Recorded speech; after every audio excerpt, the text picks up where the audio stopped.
Morning friends, good morning everyone. Welcome to in our Ayurveda reality channel Prarambh batch. Okay, आज का हमारा subject है Sanskrit paper 1। Okay okay so इसका first chapter आज हम स्टार्ट करने जा रहे हैं, वर्ण परिचय पार्ट 1। इसको हम दो पार्ट में कवर करेंगे, पार्ट 1 और पार्ट 2। ठीक है, आज हम कवर करेंगे पार्ट 1 और नेक्स्ट लेक्चर जब रहेगा तब पार्ट 2।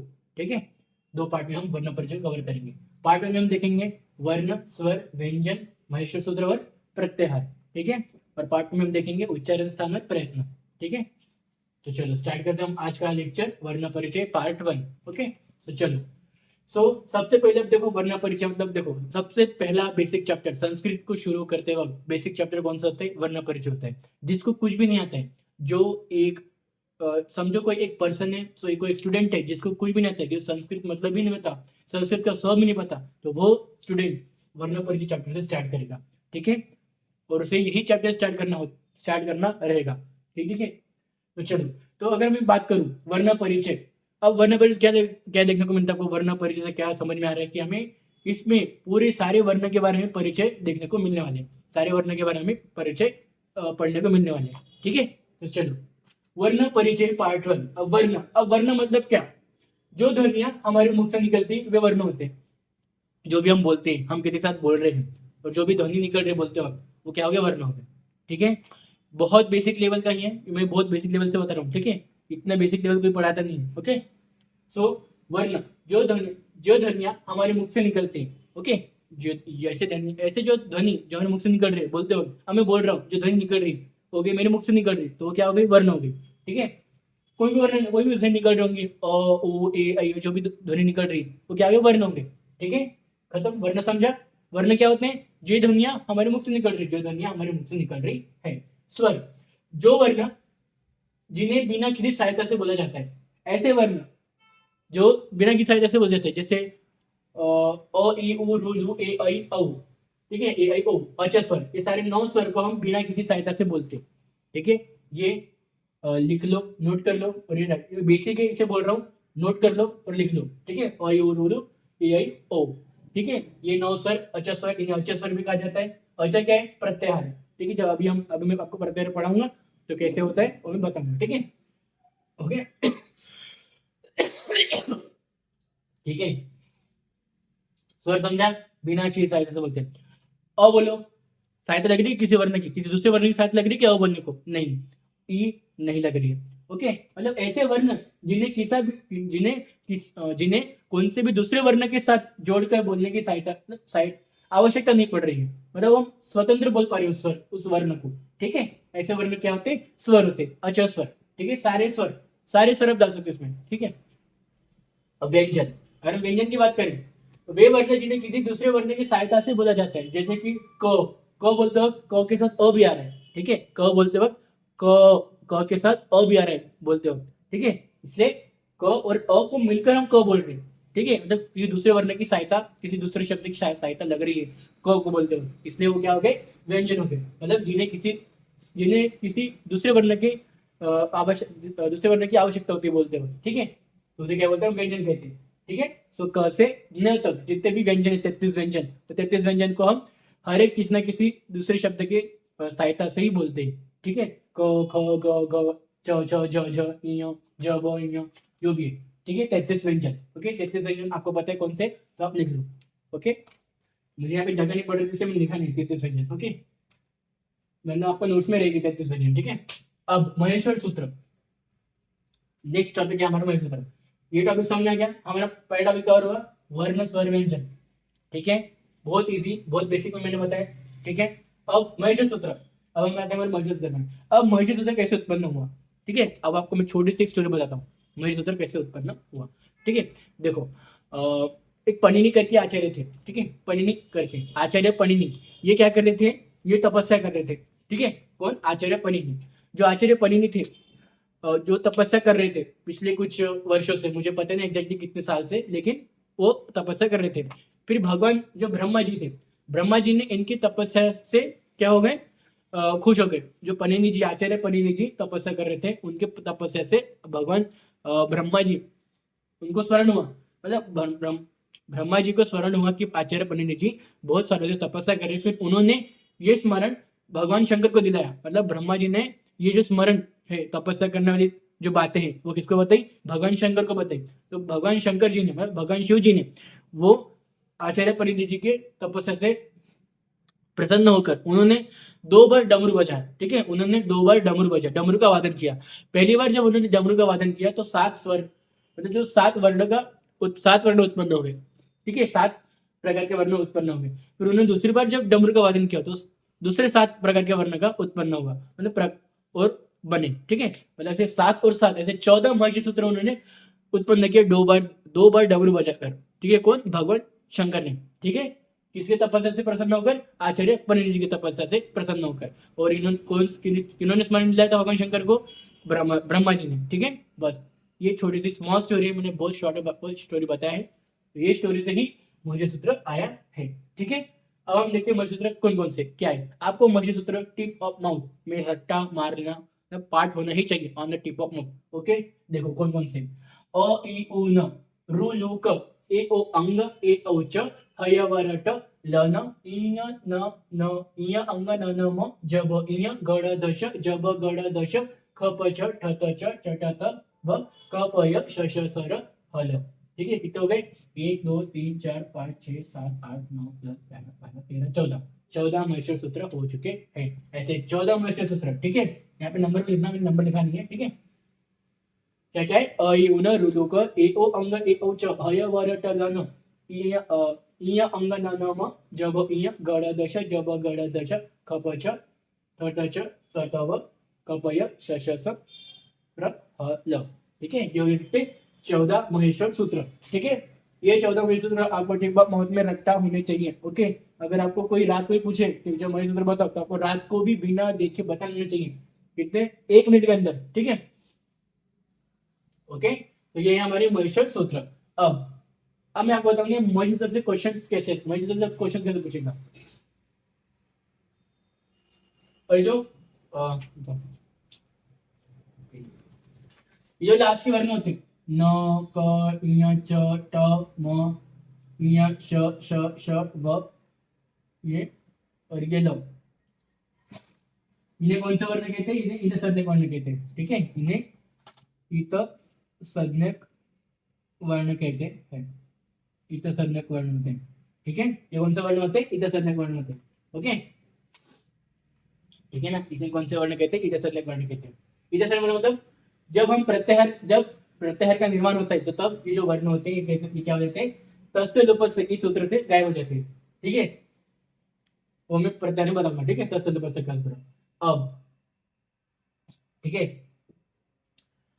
हलवर्ण जो क से मोतक होते हैं, हलवर्ण, इनको कौन से सूत्र से? ये जो क से ज्ञ तक मैंने आपको बताया कि इन्हें हलवर्ण कहते हैं। क्या कहते हैं? हलवर्ण। तो कौन सूत्र से कहते हैं? इन्हें हलंतम सूत्र से। ठीक है, ये याद रखना, हलंतम सूत्र से। हलंतम सूत्र से क से ज्ञ तक पूरे 33 व्यंजन को हल सूत्र, हल व्यंजन कहा जाता है। दैट इज हलंतम सूत्र से। ओके, बाकी वही सूत्र में जो लास्ट के जो वर्ण होते हैं, इन्हें इत सदैव वर्ण कहा जाता है। इन्हें क्या बोलते हैं? इत सदैव वर्ण कहते हैं। ठीक है, ये भी हलंतम सूत्र से इन्हें इत सदैव वर्ण कहते हैं। ओके, बस इतना याद रखो। वर्ण स्वर व्यंजन महेश सूत्र में आपको जितना बताया अभी तक कि इतना ही याद रखो, इतना ही याद करो, याद रखो। ठीक है, समझो। ओके, अब हम आते हैं हमारे प्रत्याहार में। ठीक है, अब हमारे थर्ड टॉपिक में आते हैं प्रत्याहार। प्रत्याहार के लिए महेश सूत्र मोस्ट इंपॉर्टेंट है, इसलिए महेश सूत्र को मैं रफ नहीं कर रहा हूँ। तो इस तरह हम यहाँ पे स्टार्ट करेंगे। और डस्टर,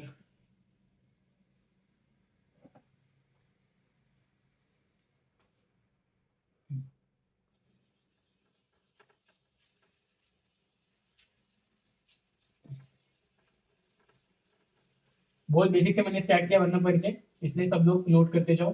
ठीक है, तो जितना बेसिक से मैं बढ़ रहा हूँ उतना ही नोट करो, उतना ही आपको एग्जैक्ट पूछेगा।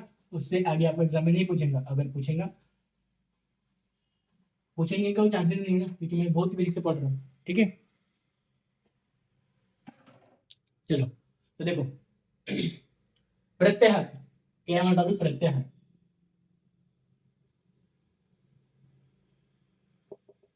ओके, प्रत्याहार पड़ेगा। अब प्रत्याहार का एक श्लोक होता है अधिरंधम संहिता। आदि रंते संहिता। ठीक है,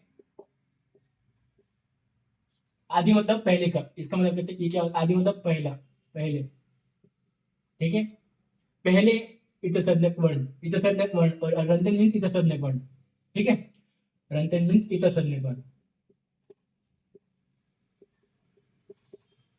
ठीक है, देखो इतसंज्ञक वर्ण, इतसंज्ञक वर्ण के पहले, पहले जो वर्ण लगते हैं उन्हें क्या कहते हैं, उन्हें प्रत्याहार कहते हैं, प्रत्याहार कहते हैं। ठीक है, इतसंज्ञक वर्ण के पहले जो वर्ण लगते हैं उन्हें क्या कहते हैं, प्रत्याहार कहते हैं। ओके, जैसे कि अब देखो इतसंज्ञक वर्ण कौन से, न क, लास्ट वर्ण में से आखिरी वाले वर्ण। ठीक है, अब देखो हो गया, प्रत्याहार समझा आपको, सूत्र का मीनिंग समझ गया, प्रत्याहार समझ गया। ठीक है, अब उदाहरण देखो क्या आएगा, जैसे कि उदाहरण अण, अण प्रत्याहार। ठीक है, दूसरा उदाहरण एच प्रत्याहार। तीसरा उदाहरण घश प्रत्याहार, जैसे आदि, इत्यादि, इत्यादि मतलब कंटिन्यूशन। ठीक है, अण एच घश, खत्म, समझ गया। मतलब ये होते प्रत्याहार, ये क्या होते हैं प्रत्याहार, क्या होते हैं, ये होते प्रत्याहार। मतलब कोई इतसंज्ञक वर्ण के पहले वाले वर्णों को अगर जोड़ दे, इतसंज्ञक वर्ण के पहले किसी वर्ण को जोड़ दे, मतलब किसी वर्ण को नहीं, महिष सूत्र के ही वर्ण को। ठीक है, जिसमें स्वर और व्यंजन आ रहे, तो इन वर्ण को अगर हम जोड़ देते हैं, ऊण प्रत्याहार, अण प्रत्याहार, एज प्रत्याहार, रुग प्रत्याहार, एंग प्रत्याहार, एज प्रत्याहार, औच प्रत्याहार, ऐसे ऐसे जितने भी हमारे वर्ड्स बनते हैं। देखो कुछ बुक्स में लिख कर है कि इतने ही वर्ड्स बनने की पॉसिबिलिटी है, लेकिन कुछ बुक्स में लिखे कि हम अपने मन से जितने चाहे बना सकते हैं वर्ड्स, मतलब जितने चाहे प्रत्याहार बना सकते हैं। लेकिन कुछ बुक्स में ऐसे लिख कर है कि कि इतने ही प्रत्याहार बनने के चांसेस हैं।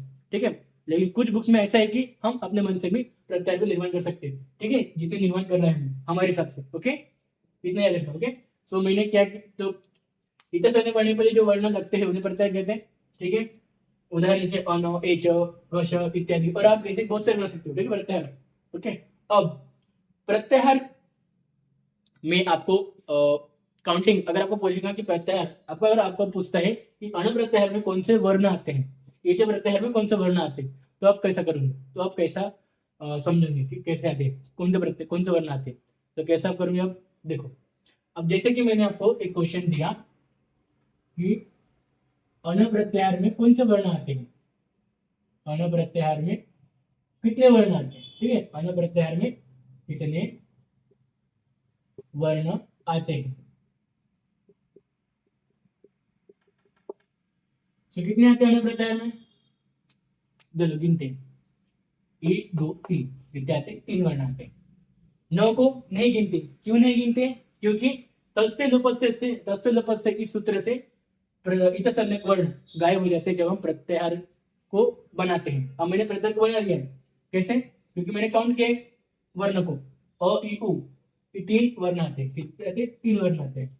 ठीक है, बस इतने ही, 9 को नहीं गिनते क्योंकि इतसंज्ञक वर्ण है, क्योंकि तस्य लुपस्य से इस सूत्र से ये सारे वर्ण गायब हो जाते हैं जब हम प्रत्याहार काउंटिंग करते हैं, या बनाते हैं या लिखते हैं। ठीक है, याद रखना, तस्य लोपस्य इस सूत्र से, ये सूत्र याद रखना, तस्य लोपस्य ऐसे लिखने। हाँ, बस सूत्र को याद रखो, मीनिंग की कोई जरूरत नहीं है, नहीं पता ही है।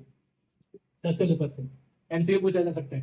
ठीक है, ओके, सेम अगर मैं क्वेश्चन एच प्रत्यय की बात करूंगा तो कितने आएंगे, एच में देखो 1 2 3 4, कितने आएंगे, इसमें आएंगे 4 वर्ण।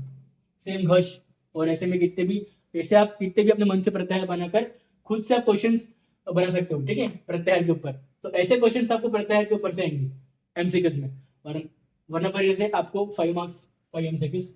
ठीक है, 5 मार्क्स 5 एमसीक्यूज, यहाँ से ना ऐसे क्यों पूछेगा, ना ऐसे क्यों पूछेगा, only MCQs, 5 MCQs 5 marks fix, वरना पर जैसे। ओके, सो प्रत्याहार से कौन से टाइप के एमसीक्यूज आएंगे, कि अन प्रत्याहार में कितने वर्ण होते हैं, अज प्रत्याहार में कितने वर्ण होते हैं, एच प्रत्याहार में कितने वर्ण होते हैं। सो आपको वर्ण काउंटिंग करते वक्त इतर सैनिक वर्ण को काउंटिंग नहीं करना है, ठीक है, क्योंकि वो तत्सम नपुंसक इस सूत्र से क्या हो जाते हैं, गायब हो जाते हैं काउंटिंग करते वक्त, ठीक है। तो समझा मैंने क्या बताया अभी तक के? प्रत्याहार मैंने समझाया सूत्र से, सूत्र पर सूत्र बताया, सूत्र का मीनिंग बताया, उदाहरण बताया कि प्रत्याहार कैसे होते हैं। फिर अब प्रत्याहार में काउंटिंग कैसे करने के अगर क्वेश्चन आते हैं, अन प्रत्याहार में कितने बनाते हैं, सेम। तो इसी टाइप का क्वेश्चन पूछेगा प्रत्याहार से, इसी टाइप से क्वेश्चन आएगा। इस लोग याद रखना, सूत्र याद रखना, अगले दिन सही था, ये ऐसे पूछा जा सकता है। बाकी इस टाइप के क्वेश्चन रहेंगे प्रत्याहार के ऊपर से, ठीक है। एक से दो क्वेश्चन आपको फिक्स रहेंगे, प्रत्याहार से 2 एमसीक्यू फिक्स होते हैं, ठीक है। तो उसके लिए आपको क्या जरूरी है, महिषी सूत्र याद करना जरूरी है। बिना महिषी सूत्र के आपको ना प्रत्याहार आएगा, ना महिषी सूत्र आएगा, ना वर्ण, ना स्वर, ना व्यंजन आएगा, ठीक है। सो महिषी सूत्र is most and most important, ये आपको याद होना ही चाहिए। अगर मैंने आज पढ़ा है महिषी सूत्र तो आपको आज के आज ही महिषी सूत्र याद करके रखना ही है, ठीक है। टिप ऑफ माउथ में आपको महिषी सूत्र याद करके रखना का है। जिनके कॉलेज शुरू नहीं हुए, जिनके कॉलेज शुरू नहीं, उनके लिए अच्छी बात है, क्योंकि उनको पहले से ही सब पता चल रहा है कि महिषी सूत्र होते हैं, वर्ण होते हैं, स्वर होते हैं, व्यंजन होते हैं, प्रत्याहार होते हैं। लेकिन जिनकी कॉलेज शुरू हो चुकी है उनको ऑलरेडी ये पढ़ा चुके होंगे महिषी सूत्र वगैरह, ठीक है। सो फिर से बोल रहा हूँ, महिषी सूत्र रट्टा मार लो, अभी की अभी याद कर लो, अभी की अभी अभी मैंने पढ़ा है, लेक्चर अपलोड करूंगा, और अभी के अभी महिषी सूत्र को याद कर लो, ठीक है। मोस्ट एंड मोस्ट इंपोर्टेंट महिषी सूत्र के ऊपर से आपके 5 मार्क्स के 5 एमसीक्यूज सॉल्व हो जाएंगे, ठीक है। ओके, सो आज का वर्ण परिचय पार्ट 1 यहीं पे मैं एंड करता हूँ, ठीक है। So thank you.